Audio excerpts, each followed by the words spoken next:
I've been a clinical hypnotherapist for over 30 years, and what I've noticed are the very qualities that make an individual or a business successful at some point will be the very qualities that hold them back.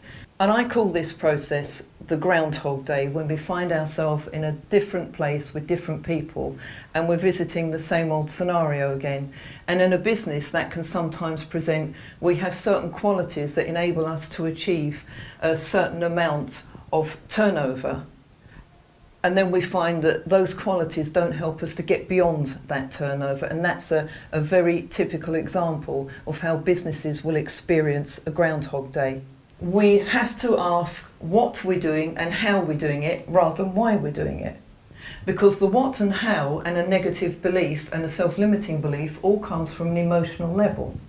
So we have to ask what and how. If we ask why, then we involve the intellect.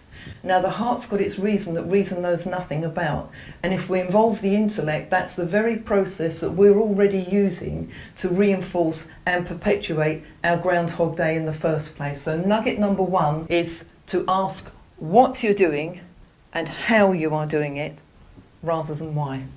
My second nugget is based on these facts that I've learned over the years from working with thousands of people. 50% of resolving a self-limiting belief is becoming aware of the emotion that underpins it. Now, the fastest way that I know to become aware of what that emotion is to use a process of relaxation, whatever that is.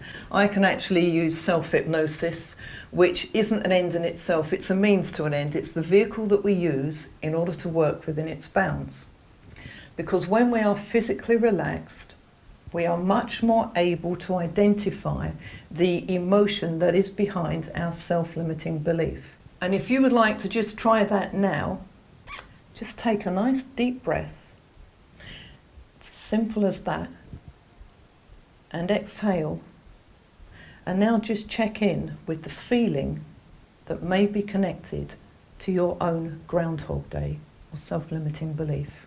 Once you've been able to identify and to connect with the emotion that is behind your self-limiting belief and therefore your own personal and or business Groundhog Day, you now have that to use as a cue or a key. So when you experience that feeling, you are then able to use that to create a space between stimulus and reaction so that you can make a more empowered choice. Because when we have a Groundhog Day and it's unconscious, the button gets pushed and we automatically react. Well, when you are tuned into and are aware of the emotion that is behind it, as soon as you experience that emotion, then that is your cue and your key to then make a different choice. So that's my third nugget.